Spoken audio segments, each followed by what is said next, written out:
ఇప్పుడు మనము లెడ్జర్లో last problem ఏముందో చూద్దాము. సో ఇది లాస్ట్ ప్రాబ్లం అనమాట లెడ్జర్స్లో. సో ఫస్ట్ ఓపెనింగ్ స్టాక్ ఉంది. ఓపెనింగ్ స్టాక్ మనకి అసెట్ డెబిట్ అవుతుంది. అడ్వర్టైజ్మెంట్ అనేది కూడా మనకి ఎక్స్పెన్స్. సో ఎక్స్పెన్సెస్ అన్నీ ఏమవుతాయి, డెబిట్ అవుతాయి. తర్వాత హెయిర్ కూలర్ అనేది మనకి ఫిక్స్డ్ అసెట్ డెబిట్ అవుతుంది. డిప్రిసియేషన్ అనేది ఇక్కడ మనకు చూడండి ఎయిర్ కూలర్ మీద ఇచ్చినారు కాబట్టి ఇంకా అమౌంట్ అనేది క్రెడిట్ సైడ్ ఇచ్చినారు. ఒకవేళ అసెట్ కానీ లేదంటే ఎక్స్పెన్స్ కానీ అయ్యుండుంటే మనకి డెబిట్లో ఇస్తారు కదా, క్రెడిట్లో ఇచ్చారంటే ఇది ఇన్కమ్ అయినా అయి ఉండొచ్చు, లయబిలిటీ అయినా అయి ఉండొచ్చు. సో డిప్రిసియేషన్ అనేది ఇన్కమ్ అయి ఉండదు కాబట్టి దీన్ని కరెంట్ లయబిలిటీ అని తీసుకున్నాము, క్రెడిట్లో ఉంది కాబట్టి అమౌంట్. నెక్స్ట్ బ్యాంక్ ఛార్జెస్ అనేటివి డెబిట్లో ఉన్నాయి, ఇది మనకి ఎక్స్పెన్సెస్. క్యాపిటల్ అనేది క్రెడిట్లో ఉంది, క్యాపిటల్ మనకి క్యాపిటల్ అకౌంట్ అండర్లో తీసుకుంటాము. నెక్స్ట్ క్యాష్ అనేది కరెంట్ అసెట్ డెబిట్లో ఉంటుంది ఎందుకంటే ఇది అసెట్ కాబట్టి. కమిషన్ అనేది క్రెడిట్లో ఉంది కాబట్టి ఇది మనకి వచ్చినట్టు, కమిషన్ రిసీవ్డ్ అన్నట్టు, అందుకే మనము ఇండైరెక్ట్ ఇన్కమ్ కింద తీసుకుంటాము. కంప్యూటర్ అనేది ఫిక్స్డ్ అసెట్ అందుకే దీన్ని డెబిట్లో తీసుకున్నాము. కంప్యూటర్ మీద ఏదైతే డిప్రిసియేషన్ ఉందో ఇది కూడా క్రెడిట్ సైడ్లో ఇచ్చినారు కాబట్టి ఇది లయబిలిటీ కింద తీసుకున్నాం. నెక్స్ట్ ఎలక్ట్రిసిటీ అని ఇచ్చినారు, డెబిట్లో ఇచ్చినారు ఎక్స్పెన్స్. ఫర్నిచర్ అనేది అసెట్ డెబిట్లో రాసుకున్నాము. నెక్స్ట్ గోడౌన్ అనేది మనకి ఇక్కడ ఏంటిది ఫిక్స్డ్ అసెట్ కాబట్టి డెబిట్ చేసాము. గోడౌన్ మీద అప్రిసియేషన్, సో డిప్రిసియేషన్ అంటే కరెంట్ లయబిలిటీ అయితే అప్రిసియేషన్ అంటే ఏంటిది కరెంట్ అసెట్. ఎస్ఆర్కే ట్రేడర్స్ ఎవరు మనకి డెబిట్లో ఇచ్చినారు కాబట్టి డెటార్స్ కాబట్టి తన కస్టమర్ మనకి. Next SBI bank loan, so loans అనేటివి ఏంటివి లోన్స్ అండ్ లయబిలిటీస్ అందుకే క్రెడిట్లో ఇచ్చినారు amount. Next HDFC bank current account అన్నారు, డెబిట్లో ఇచ్చారు బ్యాంక్ అకౌంట్. తర్వాత ఎస్విఆర్ ఎలక్ట్రానిక్స్ అని ఇచ్చారు, డెబిట్లో ఇచ్చారు కాబట్టి ఇతను సన్రీ డెటార్స్ అంటే మనకి ఇతను కస్టమర్. నెక్స్ట్ బీపీఎల్ ఎలక్ట్రానిక్స్ క్రెడిట్లో ఇచ్చారు, ఇతను మనకి ఎవరు, మనం అతని దగ్గర పర్చేస్ చేసినాము సో అతను క్రెడిటార్. లోకల్ సేల్స్ అనేది ఇన్కమ్, ఇక్కడ మనము క్రెడిట్లో అమౌంట్ ఇచ్చారు సో సేల్స్. ఆఫీస్ మెయింటెనెన్స్ అనేది ఎక్స్పెన్స్. పెటీ క్యాష్ అనేది మనకి అసెట్ డెబిట్ అయింది. పర్చేజెస్ అనేది డెబిట్ అవుతుంది. సేల్స్ ట్యాక్స్ అనేది డ్యూటీస్ అండ్ ట్యాక్సెస్ అండర్లో తీసుకున్నాము, 20,000 క్రెడిట్ అయింది అమౌంట్. సోనీ ఎలక్ట్రానిక్స్ అనేది ఇక్కడ మనకి క్రెడిట్లో అమౌంట్ ఇచ్చారు సో ఇతను మనకి సన్రీ క్రెడిటార్ అంటే మనము అతని దగ్గర గూడ్స్ పర్చేస్ చేస్తున్నాము. నెక్స్ట్ సర్వీస్ ట్యాక్స్ అనేది డ్యూటీస్ అండ్ ట్యాక్సెస్లో తీసుకున్నాము ఎందుకంటే అమౌంట్ క్రెడిట్లో ఉంది కాబట్టి. ప్రీపెయిడ్ రెంట్ కరెంట్ అసెట్ కాబట్టి డెబిట్ అయింది. షోరూమ్ రెంట్ ఇది మనకి ఎక్స్పెన్స్ అందుకే డెబిట్ అయింది. ఆర్కే ఎంటర్ప్రైజ్ డెటార్స్ సన్రీ డెటార్స్ ఇతను మనకి కస్టమర్. Stationery expense. ఫైనాన్స్ అని ఎప్పుడు మీకు ఎక్కడ కనిపించినా సరే ఇది మనకి ఏంటిది లోన్స్ అండ్ లయబిలిటీస్, ఇది క్రెడిట్ అయింది. టెలిఫోన్ ఛార్జెస్ అనేటివి డెబిట్ అయింది, ఇండైరెక్ట్ ఎక్స్పెన్సెస్. సో ఇప్పుడు మనము ఈ ప్రాబ్లమ్ని సిస్టంలో ఎంటర్ చేసి చూద్దాము. ఇప్పుడు మనము ఎంట్రీస్ టైప్ చేద్దాము. సో ఇది మనకి టాలీ ప్రైమ్ ఓపెన్ చేసుకోవాలి. సో ఎప్పుడు మనం ప్రాక్టీస్ మోడ్లో ఉన్నాం కాబట్టి ఇప్పుడు మనం ఏం చేస్తాము, ఒక్కొక్క దానికి న్యూ కంపెనీ అనేది క్రియేట్ చేస్తున్నాం కదా. ఇప్పుడు కూడా ఈ ప్రాబ్లం కోసం ఇంకొక కంపెనీ అనేది క్రియేట్ చేయాలి. సో ఫస్ట్ టాలీ ప్రైమ్ని నొక్కాక అది ఓపెన్ అవుతుంది కదా. సో అది ఓపెన్ అయినాక ఎడ్యుకేషన్ మోడ్ అని నొక్కిన తర్వాత F3 అనేది నొక్కి పైన క్రియేట్ కంపెనీ అనే ఆప్షన్ కనిపిస్తుంది, మీరు అది సెలెక్ట్ చేసుకోవాలి.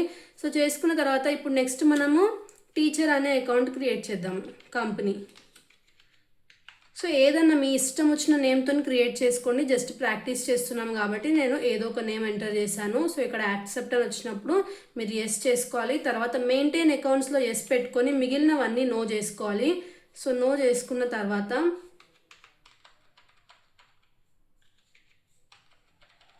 యాక్సెప్ట్ అనే ఆప్షన్ వస్తుంది, అగ్రీ చేయాలి. చేసేస్తే మనకి ఏమవుతుంది, కంపెనీ అనేది క్రియేట్ అవుతుంది. సో ఇక్కడ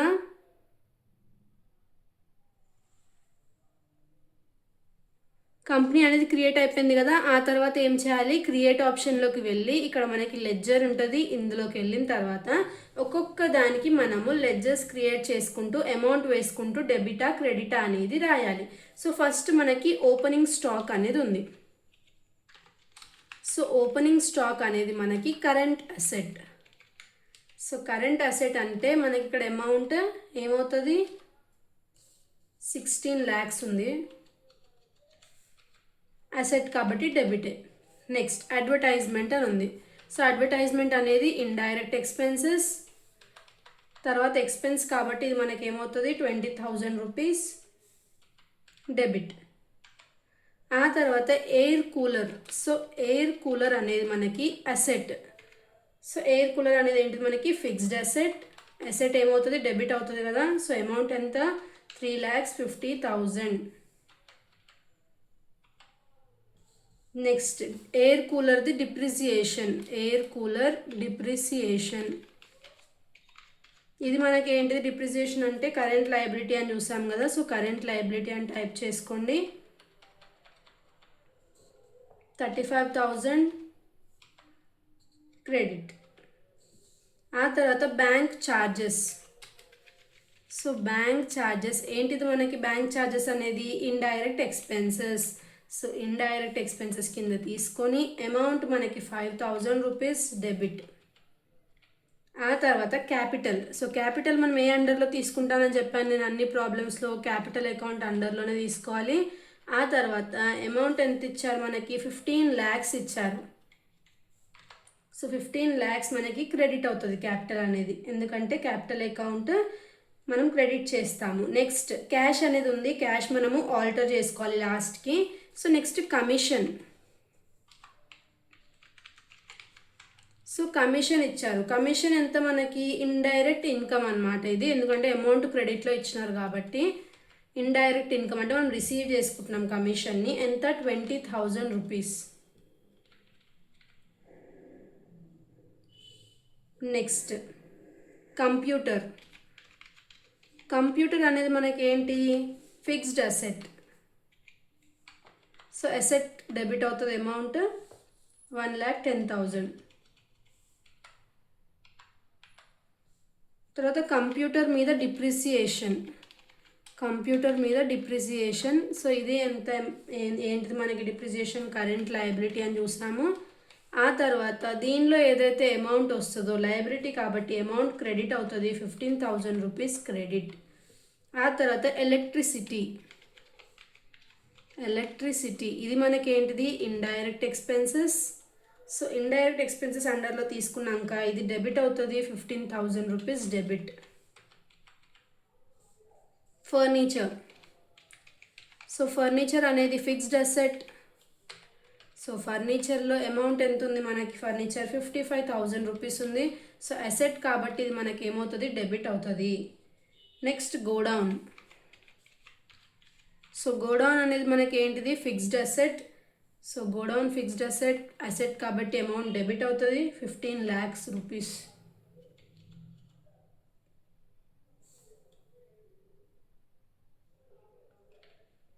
డెబిట్.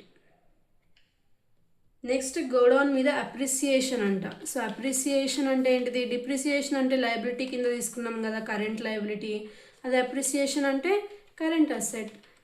అసెట్ ఏమవుతుంది డెబిట్ అవుతుంది కదా. అమౌంట్ ఎంత ఇచ్చారు మనకి 1,50,000. తర్వాత ఎస్ఆర్కే ట్రేడర్స్ అన్నారు. సో ఎస్ఆర్కే ట్రేడర్స్ ఏ అండర్లో వస్తుందో చూసుకోవాలి. సో మనకి అమౌంట్ డెబిట్లో ఉంది కాబట్టి సన్రీ డెటార్ మనం డెబిట్ చేస్తాము. సో అమౌంట్ ఎంత ఇచ్చారు 1,15,000 ఇచ్చారు. ఇది మనకి డెబిట్ డెటార్ కాబట్టి. Next bank loan. So loan అంటే మనం ఏం చేసాము లోన్ని దేనిలో వేసుకోవాలని చెప్పాను లోన్స్ అండ్ లయబిలిటీస్లో వేసుకోవాలని చెప్పాను కదా. సో లోన్స్ అండ్ లయబిలిటీ వేసుకున్నాక లయబిలిటీ మనకి క్రెడిట్ అవుతుంది 12 lakhs క్రెడిట్ చేయాలి.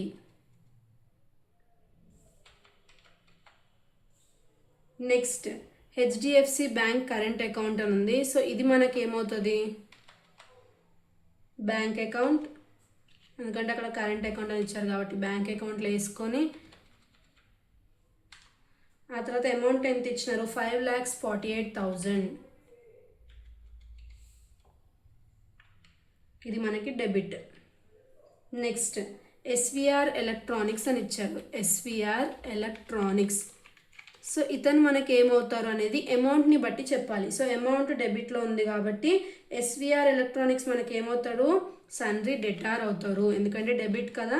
సో అమౌంట్ అనేది కూడా డెబిట్లోనే వస్తుంది. ఎంత amount 6,50,000. Next BPL electronics. So BPL electronics ఇచ్చారు. సో బీపీఎల్ ఎలక్ట్రానిక్స్ అమౌంట్ మనకి ఎందులో ఇచ్చారు క్రెడిట్లో ఇచ్చారు. సో ఇతను ఏమవుతాడు, సన్రీ క్రెడిటార్. సన్రీ క్రెడిటార్ ఇచ్చినప్పుడు మనకి అమౌంట్ ఏ సైడ్ వస్తుంది, క్రెడిట్ సైడ్ వస్తుంది. 507,500 అమౌంట్ అనేది క్రెడిట్ అవుతుంది. ఆ తర్వాత లోకల్ సేల్స్. సో సేల్స్ కదా ఇది మనకి ఎందులో తీసుకుంటాము, సేల్స్ అకౌంట్లోకి తీసుకుంటాము అండర్లో. సో సేల్స్ అకౌంట్ తీసుకున్నాక సేల్స్ మనకి ఏంటిది, ఇన్కమ్ కదా, అమౌంట్ ఏమవుతుంది, క్రెడిట్ అవుతుంది. సో టోటల్ అమౌంట్ ఎంత, 19,97,600 రూపీస్. సో ఇది మనకేంటి, క్రెడిట్. ఆ తర్వాత ఆఫీస్ మెయింటెనెన్స్.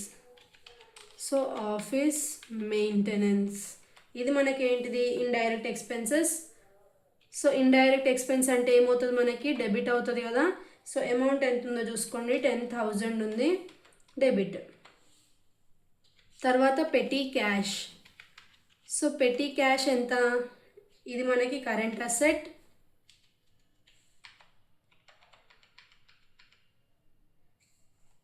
₹10,600 డెబిట్ అవుతుంది. పర్చేజెస్. సో పర్చేజెస్ ఏ అండర్లో వస్తుంది, పర్చేజ్ అకౌంట్ అండర్లో వస్తుంది. పర్చేజెస్ అనేటివి మనకి ఏమవుతాయి, డెబిట్ అవుతాయి కదా. 17,90,500 రూపీస్ డెబిట్. ఆ తర్వాత sales tax. So sales tax ఏమవుతుంది ఇక్కడ మనకి, డ్యూటీస్ అండ్ ట్యాక్సెస్, ఎందుకంటే ట్యాక్స్ కదా. సో డ్యూటీస్ అండ్ ట్యాక్సెస్ అండర్లో తీసుకోవాలి. అమౌంట్ అనేది 20,000 రూపీస్ మనకి క్రెడిట్ అవుతుంది. Sony electronics. So Sony electronics వాళ్ళు మనకి ఏమవుతారు, అమౌంట్ ఎట్ సైడ్ ఉందో చూసుకోవాలి. అమౌంట్ క్రెడిట్ సైడ్లో ఉంది కాబట్టి సన్రీ క్రెడిటార్ అంటే అతను మన సప్లయర్ అనమాట. సో మనం ఇప్పుడు అమౌంట్ ఎక్కడ వేసుకోవాలి, క్రెడిట్లో వేసుకోవాలి. 6,85,000. Next service tax. So service tax అనేది ఇచ్చారు. సర్వీస్ ట్యాక్స్ అంటే ఏంటి, మనకి ట్యాక్స్ కదా. సో ఇది కూడా డ్యూటీస్ అండ్ ట్యాక్సెస్ అండర్లో వేయాలి. 35,000 rupees credit. Prepaid rent. So prepaid rent అనేది మనకి అసెట్ కదా, కరెంట్ అసెట్ కదా. సో కరెంట్ అసెట్ అండర్లో తీసుకొని అమౌంట్ ఎంత, 25,000 అసెట్ కాబట్టి డెబిట్ అవుతుంది. ఆ తర్వాత showroom rent. So showroom rent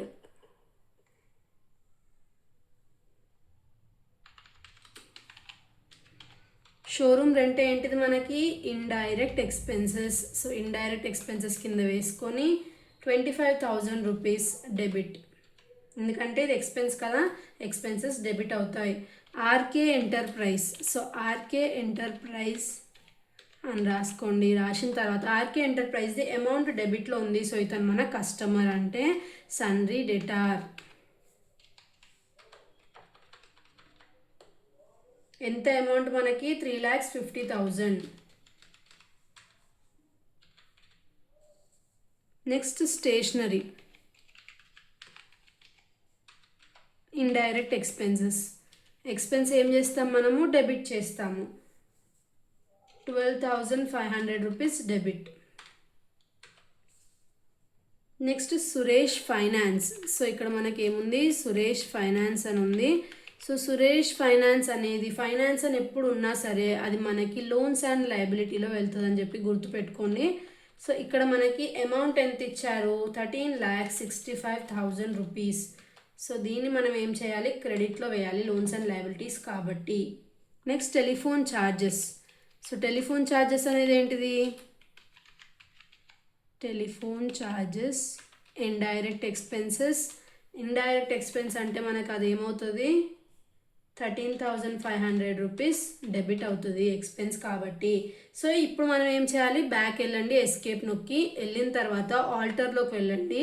వెళ్ళి ఇక్కడ లెడ్జర్ సెలెక్ట్ చేసుకున్న తర్వాత క్యాష్ అని కనిపిస్తుంది కదా, ఈ క్యాష్ని సెలెక్ట్ చేసుకొని మన దగ్గర ప్రాబ్లంలో క్యాష్ ఉంది కదా, అది ఎక్కడికి వెళ్తుంది, కరెంట్ అసెట్ అండర్లో ఉంది. సో కరెంట్ అసెట్ కింద తీసుకొని మీరు ఇక్కడ ఏం చేయాలి, అమౌంట్ అనేది వేసుకోవాలి. 25,000 రూపీస్ డెబిట్ అనేది ఇచ్చారు మనకి. సో ఇప్పుడు క్యాష్ కూడా వేసేసుకున్నాము. మొత్తం ఎంట్రీస్ అన్నీ వేసేసాక క్రియేట్ అనే ఆప్షన్లోకి మళ్ళీ వెళ్ళి లెడ్జర్ని సెలెక్ట్ చేసుకొని ఇక్కడ మీరు చూసినట్టయితే మనకి ఆన్సర్స్ అనేటివి టాలీ అవ్వాలి. ఇక్కడ పైన చూడండి నాకు టాలీ అయింది. సో ఎగ్జాక్ట్లీ బుక్లో కూడా అదే ఆన్సర్ ఉంది. సో టాలీ అయింది కదా, డెబిట్ క్రెడిట్ ఇలా వస్తేనే మనం చేసింది కరెక్ట్ ఆన్సర్.